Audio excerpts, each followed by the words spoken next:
Hello નમસ્તે જય કાના. તો આજે હું જઈ રહી છું મારા બજારના થોડા એવા કામ પતાવવા. આ બજારના કામ પતાવવા મને તો બહુ જ અઘરા લાગે. શું તમને પણ લાગે છે? તો પછી મેં મારી ધૂમ એક્સેસ કાઢી. હતો બપોરનો સમય એટલે તડકો. ઓ બાપા, ખતરનાક તડકો. એટલે મેં વેશ ધારણ કરી લીધો ડાકુનો અને પછી હું નીકળી મારા દીદીના ઘરે જવા માટે. ત્યાં પહોંચી તો જોયું કે વિરાજભાઈ પણ સ્કૂલથી આવી ગયા છે અને એ જોતો હતો મોબાઈલ. અને મોબાઈલમાં અત્યારના છોકરા કાર્ટૂન જોતા જોયા છે, પણ રેસીપી જોતો હોય ને એવો છોકરો મેં પહેલી વાર જોયો છે. શું તમારે ત્યાં આવી રીતના રેસીપી જોવે છે કોઈ નાના છોકરા?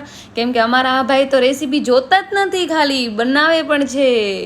પછી અમારા દીદીએ બધી છોકરીઓને ડેરી મિલ્ક આપી અને ડેરી મિલ્ક ખાતા ખાતા મેં, દિવ્યા અને જાનકીએ માર્યા થોડા ગપ્પા. અને પછી હું ને દીદી નીકળી ગયા બજારમાં જવા માટે. અને દીદી વગર મારા બજારના કામ તો પોસિબલ જ નથી. અને પહેલાં તો અમે ગયા બુટિકમાં, જ્યાં અમે બ્લાઉઝ સ્ટિચ કરાવવા માટે, અને ત્યાંથી જવાના હતા બીજા કામ પતાવવા માટે. પણ થયું એવું કે 2 વાગ્યાની આસપાસનો ટાઈમ હતો, એટલે બધા પેટ પૂજા કરવા માટે ચાલ્યા ગયા હતા. એટલે અમે નક્કી કર્યું કે હવે સાંજે જ આવશું અને નીકળ્યા ઘર તરફ. ઘરે આવીને જોયું મેં ટીવી, અને ટીવી જોતાં જોતાં થોડી એવી લાગી ગઈ ભૂખ, એટલે મેં કટ્સ કર્યા ફ્રૂટ્સ અને ખાવા માંડી ફ્રૂટ્સ.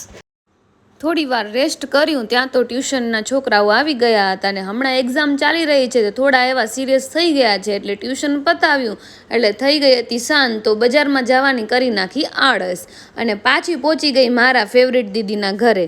અને એમના ઘરે જઈએ ને એટલે તમે આ ચા પીધા વગર તો પાછા આવો જ નહીં હો, ક્યોંકિ હમારી દીદી ટી લવર હે. અને ત્યાંથી અમે ગયા હનુમાન મંદિર, જ્યાં અમે દર્શન કર્યા. અને ત્યાંથી હું આવી ગઈ હતી ઘરે, અને ઘરે આવીને દીવા અને ધૂપ કર્યું અને પછી જમવાનું બનાવ્યું અને વાસણ સાફ કર્યા.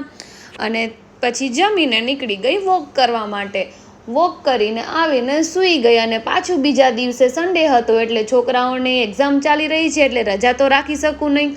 એટલે છોકરાઓને પાછું કરાવ્યું ટ્યુશન, અને એ લોકોનું ટ્યુશન પતાવીને હું અને મારા હસબન્ડ અને દીદી ત્રણેય નીકળી ગયા હતા બજારના કામ પતાવવા માટે. ત્યાં તો અમે પહોંચી ગયા અમારા ટ્રેડિશનલ કપડાં લેવા માટે. આહિરના કપડાં લેવા જાય ને એટલે એકલાનું તો કામ જ નથી, બીજા કોઈ સાથે હોય તો જ ચોઈસ થાય. આ કપડાં લેવા માટે અમે 2 કલાક કાઢી નાખી. કપડાં લઈને નીકળ્યા ઘરે જવા માટે. પછી રસ્તામાં પીધો શેરડીનો રસ, અને શેરડીના રસ સાથે જ અમારો આ વ્લોગ પૂરો થાય છે. મળશું નેક્સ્ટ વ્લોગમાં. તમને જો આ વ્લોગ પસંદ આવ્યો હોય તો લાઈક, શેર એન્ડ સબસ્ક્રાઈબ જરૂર કરજો. Bye bye.